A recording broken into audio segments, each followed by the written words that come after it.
But I want to get your take on what we saw at the Jake Paul Mike Tyson weigh-in on Friday. It's been a pretty tame week in Paul Tyson world. But then on Friday at the weigh-in, Jake Paul pops up on the stage. Apparently he stepped on the toe of Mike Tyson, and Mike Tyson responded by slapping him right in the face. What'd you think of that? I thought it was a natural reaction by a fighter because I have my brother, when anyone steps on his toes, that's his reaction, because sometimes when you're an athlete, your toes are all messed up. Mines are kind of similar as well. So if you step on them, they hurt more than normal. So I think it was a normal reaction by Mike. At first, before we saw that it was a toe stepping, I thought it was just to sell the fight, and he kind of didn't really it was a good slap, but it wasn't. It's a pretty good slap. It was a good slap, yeah. But I thought maybe Jake Paul took it for the team for the promotion thing. But then Jake Paul loved that, because Jake has been kind of bemoaning all week how Mike hasn't really been engaged in all this. You saw at the press conference, Jake was walking around going up to Shushu Carrington, Mario Barrios, Katie Taylor, trying to get them to bet that he was going to beat Mike Tyson. No. It was by accident. So he wanted any opportunity for this to catch all eyes, and it did, man. I mean, Mike Tyson really sincerely slapped him.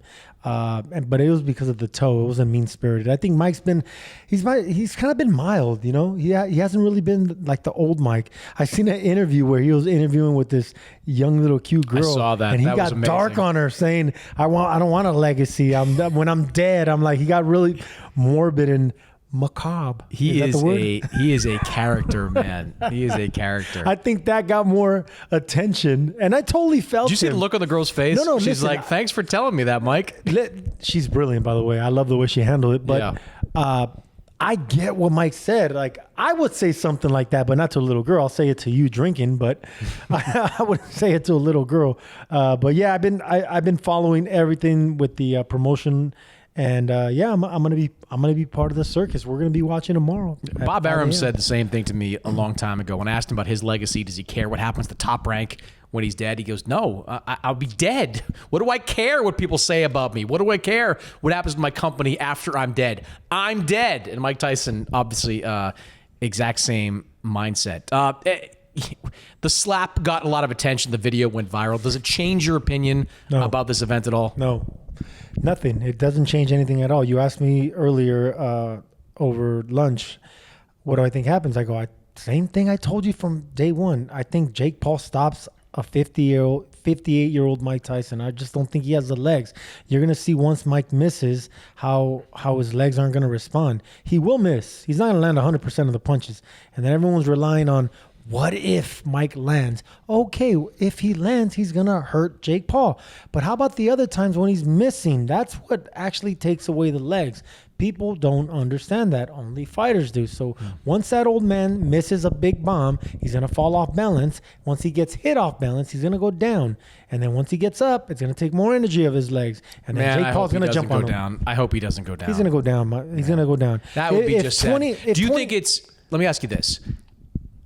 I don't think it's going to be as bad as Vitor Belfort against Evander Holyfield, because Vitor Belfort came out there to kill Evander Holyfield. And I don't think Jake Paul's trying to do that. I mean, Jake Paul's a showman more than he is a boxer. But if it ends up with Mike Tyson on his back, knocked out by Jake Paul, that's just not going to be a good look. We already seen the worst of Mike Tyson and 19 years ago, yeah. It was, when he went down and he stayed down and he was on his butt with that sad look on his face, and it was like, wow, man, this is what Iron Mike Tyson came down to.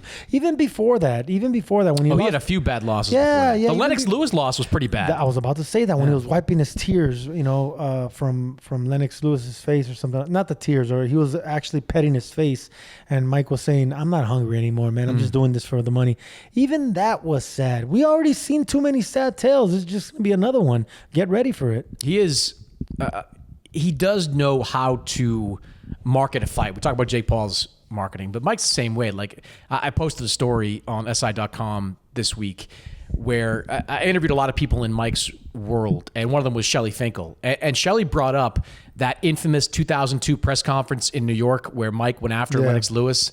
And afterwards, Shelly said he was walking through New York with Mike, and Shelly's thinking to himself, man, like what are the ramifications of that going to be? Is Mike not going to be able to get licensed? We're going to have problems making this event? And all Mike did was say to him, like, Shelly, we just made this thing bigger. Like, it just became bigger. So Mike has a pretty good mind for marketing. You're talking about when they stood in front of the light. He got off the podium and walked towards him and swung at him. Yeah, I think that was staged, and it did. I mean, that it made everyone. I mean, Mike did bite Lennox Lewis in the leg. moment. Yeah, right. And got fined a pretty good amount of money for it. And it was worth it. But in the end, Lennox Lewis got his revenge. But he knocked out Mike bad. And then you had that bird's eye view of Mike on the floor with both eyes cut and bleeding. That's the last impression you get of a great fighter. And this one's gonna be worse against a non-boxer. It's okay to get knocked out by the heavyweight champ. There's no shame in that. It's okay to get knocked out by boxers, even though they're Kevin McBride and the other guy.